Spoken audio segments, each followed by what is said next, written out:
আজকে ১২ রোজা আর কয়দিন পরেই রোজা শেষ হয়ে যাবে।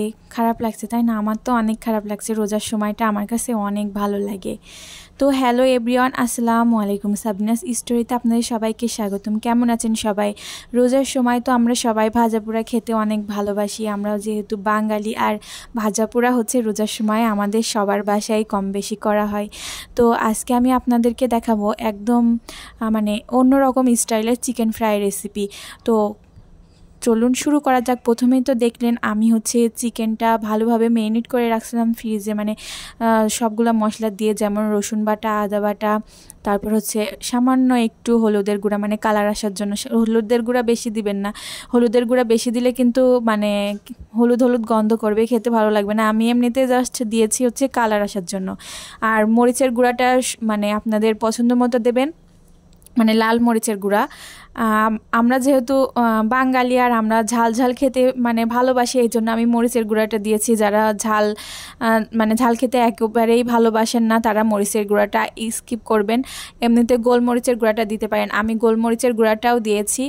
আর একটুখানি হচ্ছে ধনিয়া গুঁড়া, পরিমাণ মতো লবণ, আর হচ্ছে সয়া সস আর টমেটো সস দিয়ে ভালোভাবে ম্যারিনেট করে আমি ফ্রিজে রেখে দিয়েছিলাম একদিন আগে।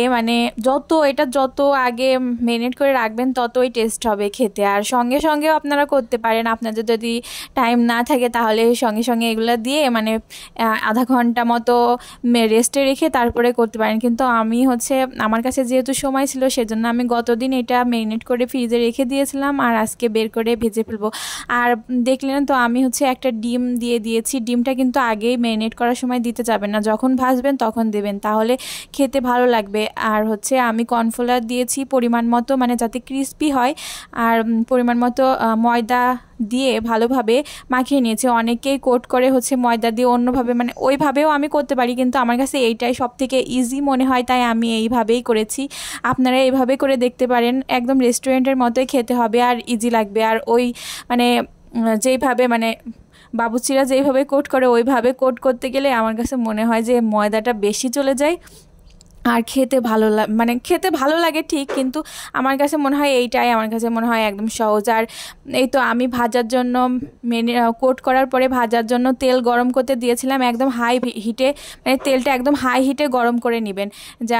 তারপরে যখন দেখবেন যে তেলের উপর থেকে ধোঁয়া বের হচ্ছে, তখন মাংসটা, আগে থেকে ম্যারিনেট করা মাংসটা তেলের ভিতরে ছেড়ে দিবেন। ছেড়ে দেওয়ার পরে 5 মিনিট মতো আপনারা কিন্তু হাই হিটে রাখবেন, কমাতে যাবেন না। কমাতে গেলে আপনাদের মাংসের গায়ে যে কোট করা ময়দাগুলো খুলে যাবে মাংস থেকে।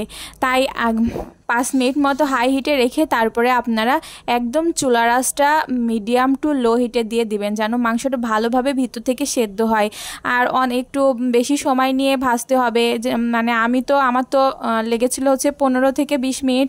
তো আপনারা দেখবেন যে এরকম যখন বুদবুদিটা বেশি একটা হবে না, যখন বুদবুদিটা একদমই লো হয়ে যাবে, তখন মনে করবেন যে চিকেন ফ্রাইটা হয়ে গেছে। দেখেন আমার কিন্তু প্রায় ভাজাটা কমপ্লিট হয়ে গেছে। আমি উল্টিয়ে পাল্টিয়ে সুন্দরভাবে ভেজে নিচ্ছি। আপনারা মাঝে মাঝে উল্টিয়ে পাল্টিয়ে দিবেন, যেন সব সাইডটা ভালোভাবে কুক হয়। আর ভালোভাবে কুক হলেই খেতে ভালো লাগে, কাঁচা কাঁচা থাকলে খেতে ভালো লাগে না। এই তো আমার কিন্তু ভাজা কমপ্লিট, আমি উঠিয়ে নিচ্ছি।